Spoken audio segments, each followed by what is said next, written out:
લોકસભા 2024ની ચૂંટણીમાં ભારતના ચૂંટણી પંચે 1 લાખ કરોડ રૂપિયાનો ખર્ચો કરી નાખ્યો। હવે પેટા ચૂંટણીની તૈયારીઓ શરૂ થઈ ગઈ છે અને પેટા ચૂંટણીમાં પણ હજારો કરોડો રૂપિયાનો ખર્ચ થવાનો છે। નમસ્કાર દર્શક મિત્રો, ભારતનું ચૂંટણી પંચ હજુ 4 જૂને લોકસભા 2024ની ચૂંટણી પતાવીને પરવાર્યું। સાથે સાથે 4 રાજ્યોની વિધાનસભાની ચૂંટણી પણ હતી અને આ લોકસભા 2024ની ચૂંટણીમાં ભારતના ચૂંટણી પંચે 1 લાખ કરોડ રૂપિયાનો ખર્ચો કરી નાખ્યો।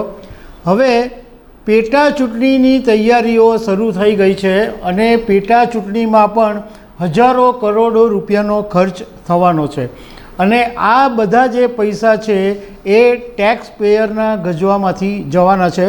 તો આના વિશે હું તમારી સાથે વાત કરીશ। મારું નામ રાજેશ શાહ છે અને તમે જોઈ રહ્યા છો ખબર છે.com। દર્શક મિત્રો, લોકસભા 2024 અને 4 રાજ્યોની વિધાનસભાની ચૂંટણી પૂરી થઈ અને હવે ભારતનું ચૂંટણી પંચ પેટા ચૂંટણીની તૈયારી કરી રહ્યું છે। હવે આ જે ચૂંટણીમાં જેટલો બી ખર્ચો થાય છે એ બધો ટેક્સ પેયરના ગજવામાંથી જાય છે। જે ટેક્સ પેયર જ્યારે ખેડૂતોના દેવાની માફીની વાત આવે છે ત્યારે એમ કહે છે કે આ તો ટેક્સ પેયરના પૈસાના ગજવા છે, પરંતુ ચૂંટણીની અંદર પાણીની જેમ પૈસા વાપરવામાં આવે છે ત્યારે આ ટેક્સ પેયર એક પણ શબ્દ બોલતા નથી। હવે આ જે પેટા ચૂંટણી કેમ થવાની છે એના વિશે તમને માહિતી આપીએ તો રાહુલ ગાંધીએ વાયનાડ સીટ છોડી દીધી છે। રાહુલ ગાંધી ટોટલ 2 સીટ ઉપરથી લોકસભાની ચૂંટણી લડ્યા હતા, એક ઉત્તર પ્રદેશની રાયબરેલી અને બીજી કેરળની વાયનાડ બેઠક ઉપરથી।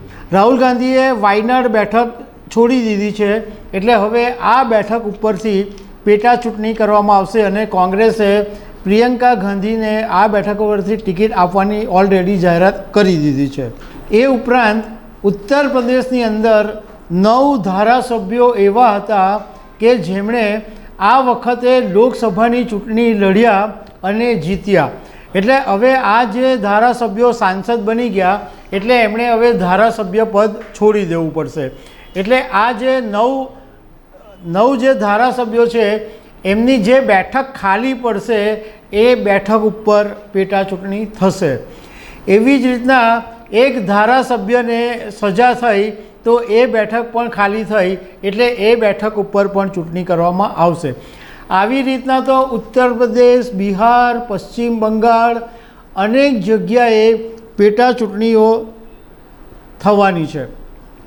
હવે ભારતનો જે જનપ્રતિનિધિ કાયદો 1951 છે અને એની ધારા 33ની અંદર એવું કહેવામાં આવ્યું છે કે લોકસભાની ચૂંટણી હોય કે વિધાનસભાની ચૂંટણી, કોઈ પણ ઉમેદવાર વધારેમાં વધારે 2 બેઠક ઉપરથી ચૂંટણી લડી શકે છે અને જો બંને બેઠક જીતી જાય તો એમાંથી એક બેઠક એ ઉમેદવારે છોડી દેવી પડે છે।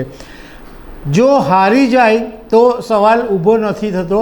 એને એક દાખલાથી સમજીએ કે 2019ની અંદર રાહુલ ગાંધી 2 બેઠકો ઉપરથી લોકસભાની ચૂંટણી લડેલા, એક કેરળના વાયનાડમાંથી અને બીજી ઉત્તર પ્રદેશની અમેઠીમાંથી। રાહુલ ગાંધી વાયનાડની ચૂંટણી જીતી ગયા પણ અમેઠીની ચૂંટણી હારી ગયા, એટલે ત્યાં ગાડી પછી પેટા ચૂંટણી કરવાની જરૂર નહીં રહી, કારણ કે ઓલરેડી એમને વાયનાડની સીટ હતી તો વાયનાડની સીટથી એ સાંસદ રહ્યા। 2014ની અંદર પ્રધાનમંત્રી નરેન્દ્ર મોદી પોતે પણ 2 બેઠક ઉપરથી ચૂંટણી લડ્યા હતા, એક વારાણસીની બેઠક અને એક વડોદરાની બેઠક ઉપરથી। બંને બેઠક ઉપરથી પ્રધાનમંત્રી મોદી જીત્યા હતા અને એમણે વારાણસીની બેઠક જાળવી રાખી હતી અને વડોદરાની બેઠક છોડી દીધી હતી। હવે આમાં નિયમ એવો છે કે જે કોઈ 2 બેઠક ઉપરથી ઉમેદવાર જીતે તો એણે સ્પીકરને અંદર ચૂંટણી જીત્યાના 10 દિવસની અંદર લેખિતમાં આપવું પડે છે કે આ બેઠક ઉપરથી આ બેઠક હું ખાલી કરવાનો છું એવું લખાણમાં આપવું પડે છે। હવે તમને એ જણાવીએ કે પેટા ચૂંટણીની અંદર કેટલો ખર્ચો થાય છે। તો એક વોટ પાછળ ભારતના ચૂંટણી પંચને 700 રૂપિયાનો ખર્ચો થાય છે. એક મત પર 700 રૂપિયાનો ખર્ચો. હવે એક ઉદાહરણથી જ ખાલી સમજીએ કે વાયનાડની જે બેઠક છે એમાં 10,84,653 વોટ પડ્યા હતા.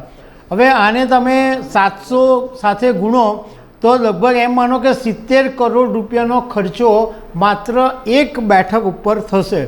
એટલે તમે ગણતરી માંડી લો કે જેટલી પેટા ચૂંટણી થશે એની પર હજારો કરોડો રૂપિયાનો ખર્ચો થવાનો છે. તો દર્શક મિત્રો, આવી અનેક વાતો સાથે અમે તમને મળતા રહીશું. Thank you very much.